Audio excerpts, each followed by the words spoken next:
Hatuwezi kuamua ati uongozi wa Kenya kupitia fujo ama kupitia vita ama kuharibu mali ya watu wengine. That is not going to happen in this country. Jatend piny William Ruto wuok tung' mosuo kod moko kuom jotelo ma pachoka mowacho ni siayo tulo. Koro nyocha Governor Nyong'o odhi State House tikwe mane gikwayo mar gero market Jubilee Kibuye. Koro Kibuye wayudo konyruok ni diger. Johala e chiro ma Kibuye idaro kendo ne tielo mar ariyo mar gundho chiro no mabucha.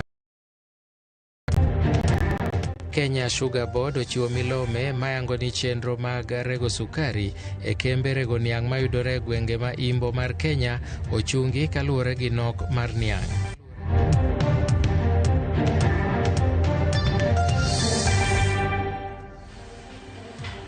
Arwakini machiegni weche manyien makagi kacha. Nyinga Milton Ochieng.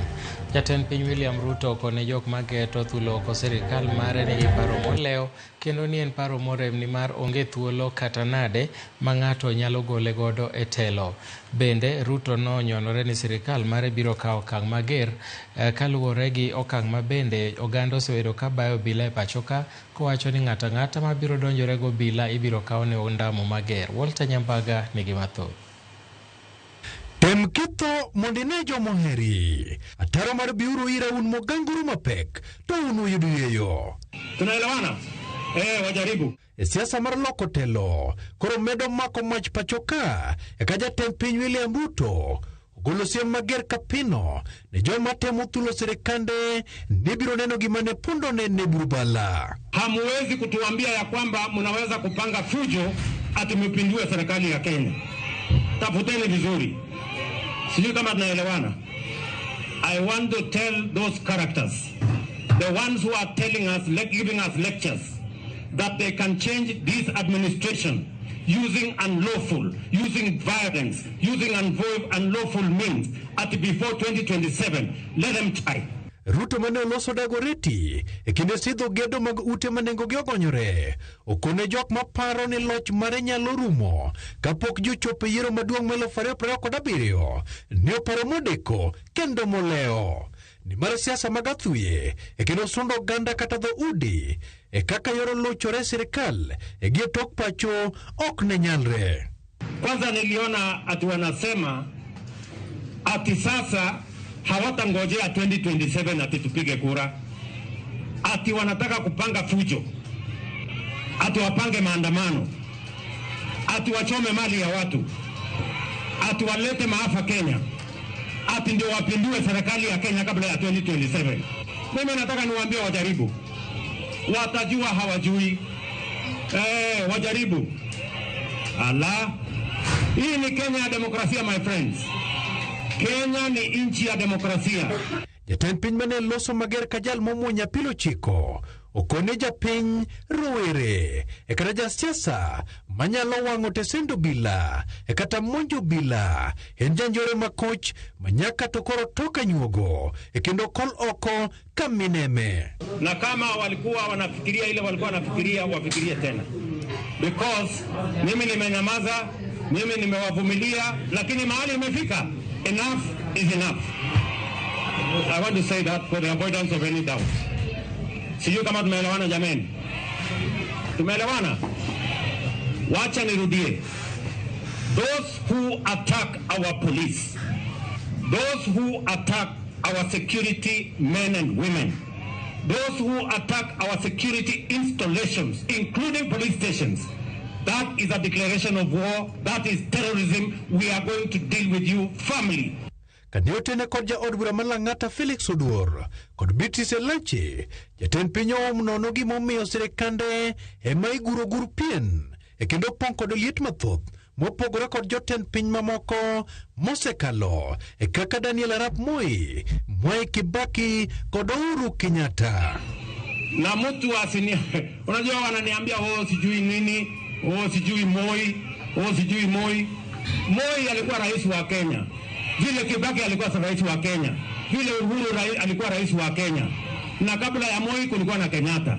Na baada ya Moi kulikuwa na Kibaki. Na baada ya Kibaki kulikuwa na Uhuru. Hii kisirani ni ya nini? Hapana. Hapana, hiyo ni upuzi. Sio kama naelewana bwana. Tuko pamoja. Hii fujo yote wananiletea, mbona hawakuletea Kibaki? Mbona hawakuletea Uhuru?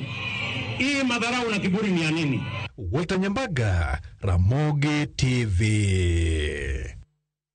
Jatend bura mar DCP Rigathi Gachagua ma bende ne en jalup jatend piny Kenya owuok tung' mosruok gi jatend piny William Ruto kowacho ni sirikande ema oro jonjore mar ketho mwandu e kinde kanyo. Koloso Karen kawuono kochalo ng'ama duoko jatend piny, owacho ni onge ng'ama dwa thicho oko Ruto e telo kendo ni rito mana yiero mabiro mondo eka gole oko kokalo kuom yiero. On the fative day, this state-sponsored militia, under instructions and guidance from the police, were dropped in different places in the country, and mostly in the Mount Kenya region and other regions not perceived friendly to the government. They were strategically dropped past midnight, and then roadblocks were placed by the police while others was dropped early in the morning. The killings and the business destruction pattern point to William Ruto's ethnic profiling narrative, which he is a master with no rival. With a close coordination of PS Interior Raymond Omolo, this narrative was boosted online by state bloggers to spin the narrative. Mr. President, nobody wants to throw you. Nobody wants to overthrow your government. Nobody wants you out of power through unconstitutional means. Mr. President, I and the people we work with are on record. We want to remove you from State House through the ballot in 2027. Riwruogo kinde ma mine FIDA oriwore go ganda ma Kenya e kuyo kod jogo manowito wedegi e kinde ng'anyo manobagi wuok tich. FIDA okwedo timbe njore manoneno ka giwacho ni joma mine mathoth noroch ratichgi kendo koro gidwaro jogo mitudo gi timbe makamago mondo kawnegi ondamo mager mar chik. Bende gidwaro bila manotudi gi nek mondo maki kendo nonro matut bende otim e wi timbego. The horrific events that unfolded on July 7th, popularly referred to as Saba Saba, the June 25th mass Gen Z-led protest, and June 18th, Justice for Mwalimu Albert Ojwang protests. So far, both the media, the Kenya National Commission, the Kenya National Human Rights Commission, and civil society organizations, data confirm that at least 50 people have died from the three protests. Wabo chungi familia te mose wito joma nyithindgi mondo wangi aneni ratiro luore ni mondo wangi aneni giyudo haki mamargi. FIDA be sani watimo hocho ni jo familia mose wito nyithindgi, mose wito jogi. Riwruok mar jotije mag mbalariany ma piny owacho mopogore opogore pacho ka obwogo ni ok ginidonji e tich chakre dwe mar 9 poni jotend mbalarianygo ok bi yienegi chiwo pachgi kendo bede winjruok e wi rang'iny e twak manobagi kod riwruogego kotelnegi kod jagoro margi Charles Mukwaya. Giko ni jotend mbalariany nyocha nobago romo kendo oduoko piny rang'iny mar tich kata job groups mekgi gino ma ok gibi yiego. Nyaka sani gidwaro mondo mi onywandgi e twak makamano mondo mi giyud ratiro magi. Vice chancellors are engaging in unfair labor practice by sitting alone. They have downgraded. One of the things that they have done, they have downgraded the current job groups that cover employees in our public universities. 2, they have created their own highest job grade, that when they retire from their tour of duty as vice chancellors comes to an end, they come back to the university, but they will occupy a very high, the highest job grade in the university. Whereas for the rest of the staff, they have downgraded their job grades. That is unfair labor practice that we are saying. The new academic year is beginning in September. If this matter is not remedied, we are prepared. When the students come back, we are prepared to sing our... Ten County ma Kisumo ogolo milome ne chenro magin godo mar gundho chiro ma Kibuye e tielo mar 2 kochakore dwe mar 8. E ote manogol gi maneja mar boma no Abala Wanga odiochieng' manyoro, mae ojohala 4,000 e chiro ma Kibuye omi thuolo ma jumbe 3 mar ikore ne dar nyaka e chiro ma Uhuru Business Park Complex mondo mi gichiw thuolo mar tieko gundho chiro noero e lony manyasani. Abalo yango ni gedo michano timno biro bero gedo mar chiro noero e rang'iny manyasani kendo bero ler kendo keto alwora bedo makare gi apeini madonjo kendo wuok e chiro no kaka yor kete e rang'iny maduong' mametni e rang'iny mamalo. Wadwa ni wanyise johala ma Kisumu City nikech ng'eny johala ma Kisumu City wuok Kibuye. Koro nyocha Gavana Nyong'o odhi State House, nitie kwayo mane gikwayo mar gero market Jubilee Kibuye. Koro Kibuye wayudo konyruok ni dhi ger. Wadwa ni ging'e Kibuye traders ong'e ni koro idhi ger Kibuye. Koro wadwa ni traders ma Kibuye hore uru udhi uru market wadhi miu space maber mondo gernu chiro Kibuye nikech koro president osegolo pesa Kibuye. Koro wadwa chako chon, waketnu shades, wa create space, wane kaka ji nyabiro, jo wholesale, jo mitumba, jo food staff, waborado kodgi wik manyien to wamiyogo boke to nego ochak bede pachgi. Kenya Sugar Board ochiwo milome mayango ni chenro mag rego sukari e kembe rego sukari mayudore e gwenge maimbo mar Kenya ochungi kuom kinde mar dweche 3 kochakore tarik 14 dweni. Ma en kaluwore ni nitiere nok mapek mar niang' mochiek malong'o manyalo konyo e chenro madhi nyime kod rego niang'. Board no wacho ni kuom kinde mogwaro kembe rego niang' makono osebedo ka rego niang' ma ok ochwiny makare kendo okang' makamano osebedo ka kelo ne jopur niang' lal.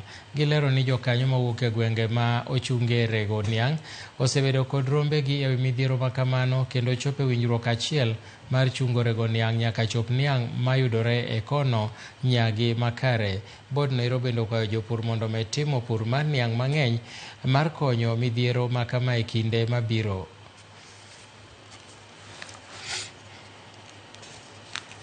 Rowere mong'ol e pacho ka onyisi mondo kaw thuolo mag tije kod telo ni mar gin kod ratiro mar gik makamago kaluwore kod chike mag piny Kenya.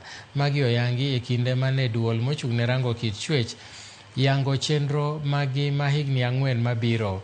Jokanyo mag ngek oyango ni tichgi maduong' en neno ni girito kendo keto ratiro maromre ne jogo modak kod ng'ol e sectors duto ma pacho ka. Jokanyo mopogore opwoyo tich ma sirikal osetimo ne duolno kod chenro mag tiego joma mine kokalo kuom Women Fund kod Uwezo Fund. I thank you most sincerely for the opportunity to join you at this important event, the official unveiling of the National Gender and Equality Commission Strategic Plan for the period of 2025 to 2029. Ladies and gentlemen, let me begin by affirming the central truth that anchors our gathering today, that equality is not a favor to be extended, nor is it a slogan for convenience. It is a right, a duty, and a constitutional imperative. Article 27 of the Constitution of Kenya 2010 is very clear that every person is equal before the law and has the right to equal protection and equal benefits of the law. Ladies and gentlemen, my ministry is taking bold policy and institutional steps. We have and continue to engage our colleagues in a bid to reintroduce the gender mainstreaming indicator in the performance contracting guidelines